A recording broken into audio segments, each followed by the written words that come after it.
Kapitan ay magbibigay ng konting speech.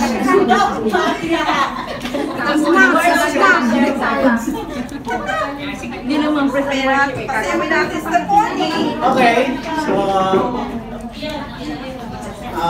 una sa lahat ay nagpapasalamat tayo sapagkat binibigyan tayo ng ganitong opportunity o chances na makapag-gather kahit na limited ang ating oras panahon. Kasi ano ito part ito ng Diyos, instrumento ng Diyos para sa atin, para lumago tayo ng dalawang bagay. Una, lumago tayo sa ating relationship sa isa't isa, magkakapatid, magkakaibigan, kapwa ng sinigog sa Panginoon. Kasi pag hindi tayo mag-grow na magkakasama tayo lahat, is hindi magiging maganda ang takbo ng gawain. Magtataka nga kayo, di ba? Magkakasama na tayo sa gawain pero meron pa rin dito nagkakaroon ng problema. Ba't ganun? Magkakasama na sa gawain, nagkakaroon pa rin ng mga conflicts, disputes, misunderstanding. Pagpapakita lang yon na kahit magkakasama tayo sa gawain, tapos nagkakaroon pa rin ng ganung circumstance, ibig sabihin nun, we don't have enough time to get along to each other. Wala tayong ganung sapat. Sabi daw nila, kapag tumatagal nagsasama ang mag-asawa, nagiging magkamukha lang. Ewan ka, kung bayad kayo sa mga asawa niyo. Kasabihan lang yun. Yung pag-asawa na naging magkamukha. Kasi nga dahil sa tagal nilang nagsasama. Kaya ang tao, tingin lang ng tao, parang isa na lang sila. Parang isa na lang sila. Kasi nga dahil sa tagal, one of the conflicts of relationship because we don't have enough time to get along na magsama. Kasi sa oras, sa panahon na ginugugol natin getting to know each other, doon ka nakakapag-adjust sa kasama mo. Ang isang kaya tayo nagugugnod, nagiging impatient, maramdamin, matampuin kasi maaaring hindi mo kilala talaga yung isang tao. Pag kilala mo siya, masasakyan mo siya sa gusto niya at sa ayaw. Mapipreserve yung relationship. And this gathering of tayo is once a month lang ito. And once a month, itotal mo sa isang taon. 12 lang yun. Eh kung yung 12 na yun, hindi mo ba ma-straight na maintenance? Wala na. Kung naghahanap kayo ng something na mag-develop ng inyong relationship sa kaibigan, asawa, anak, kapatid, kamag-anak, you have to spend time. Time lang. Time is so precious. When you give your time, you give your whole life. Parang binibigay mo na yun. Katulad niya, nagbigay kayo ng oras ngayon. Parang binibigay mo na rin ng buhay. Kasi yung pinakamahirap pa natin sa isang tao, oras. Give me your time. Yan ang pinakamahirap. Sa Amerika, may mga ano ngayon na pag may pera ka pero walang nakikipag-usap sa iyo, pwede kang bibili ka ng mahal. Naman napakamahal. Sino yun yung mga taong desperate, mga taong may pera sila pero walang makikipag-friend sa kanila, walang nakikibinigil. Kasi nga, paano mo pagtsatsagaan ng isang tao na ang karakter ay dragon?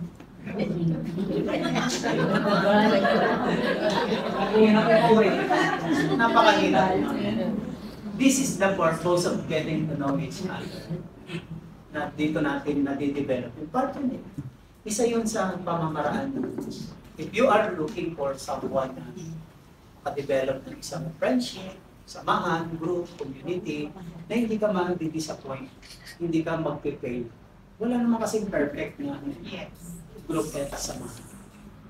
Yun, so, isa yun talaga. Pangalawa, yung hindi lang yung sinasabi ko sa inyo ganitong klaseng pamamaraan na huwag niyong i-underestimate kasi ang Diyos ay gumagawa talaga ng mga simpleng bagay na nagbibigay sa atin ng malaking impact. Not only that kind of ganung oras panahon. Pangalawa, yung hindi lang yun, kundi yung ating pagpapatuloy, perseverance natin. Yung nagpapatuloy tayo, in spite of all, kahit pa marami kayong mga rough waters ng mga dumarating sa inyong buhay.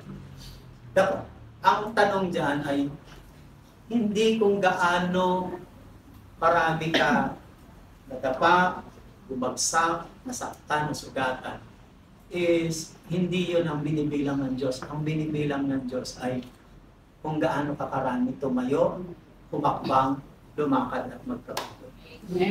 Yan ang hinahanap ng Diyos, binibilang ng Diyos.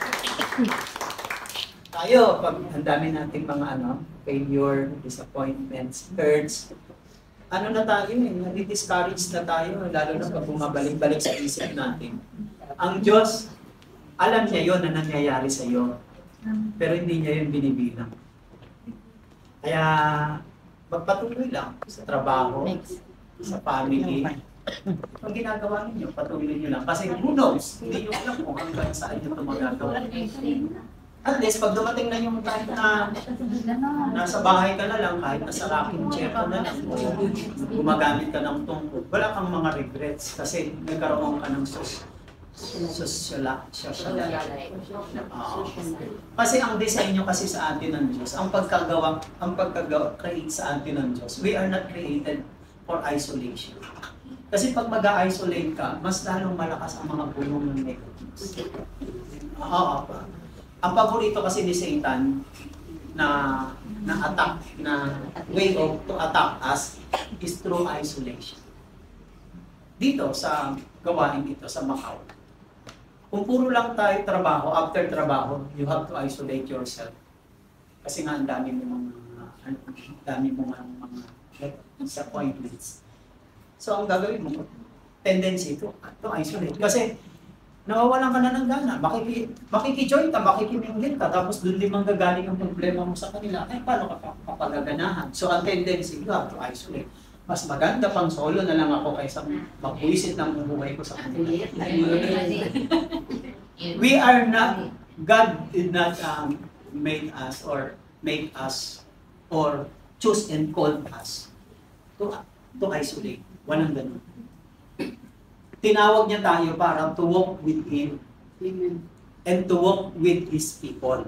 Kaya, di ba, Matthew 11, come to me and I will give you rest. Hindi niya sinabing, make alone, stand to your own and take your rest. Ang sabi ni Jesus, come to me and I will give you rest. Ang ibig sabihin ng come to me, maki-unite ka sa Kanya and unite with His people. Kanina yung ginagawa natin, ito message. Unang nararamdaman ninyo, nahihirapan kayo hanapin ang mga words, mga kasamang words, di ba? Kung nasaan yung mga missing pieces ng words, ang hirap hanapin. Ganyan din ang buhay. Kung minsan ang buhay, ang hirap hanapin ng mga missing pieces sa buhay natin para ma-complete tayo. Without your knowing, yung mga missing pieces na yun, to make you complete as a human, as a person, your attitude and character, manggagaling sa mga kasamahan mo na hinahanap mo.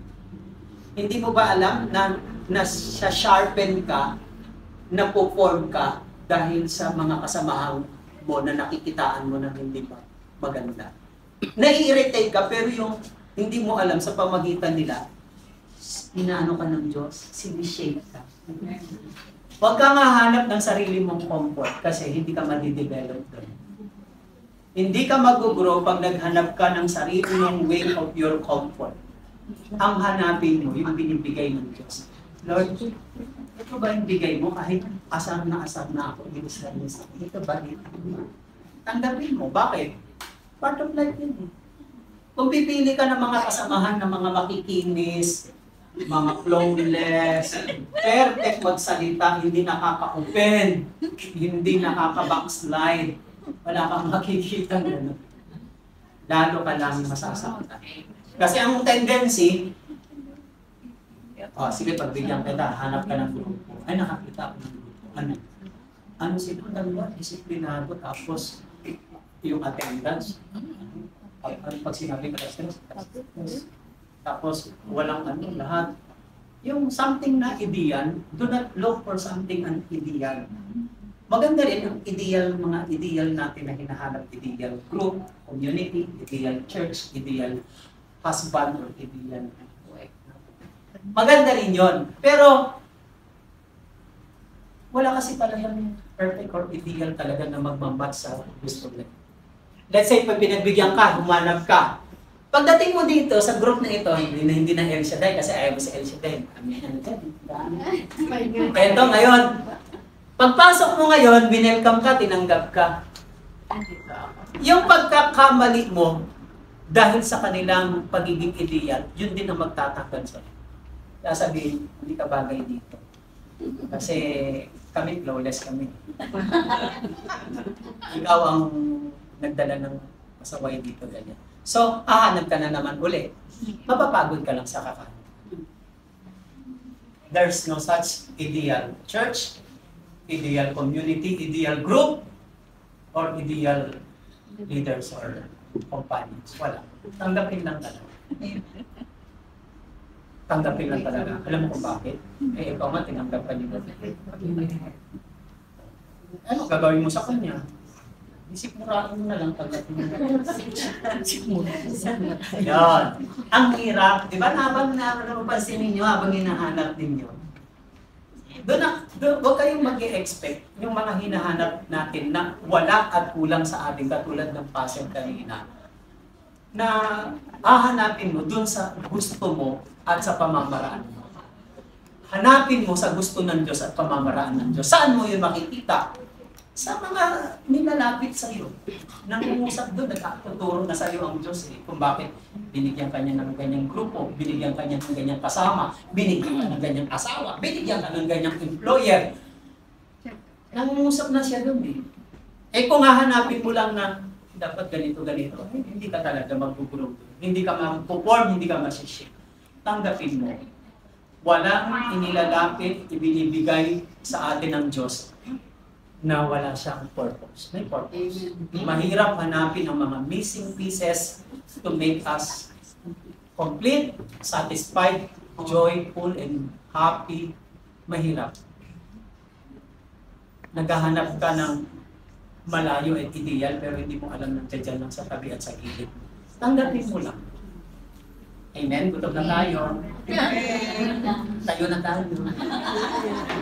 Pray na tayo. Panginoon, marami pong salamat sa napaka-easy at simple na activity na meron kami. Salamat na i-express namin sa inyo ang aming mga feelings, ang aming mga emotion, ang aming mga joys, happiness, kahit sa mga maliliit lang na bagay. Salamat sa sharing kanina ni Mr.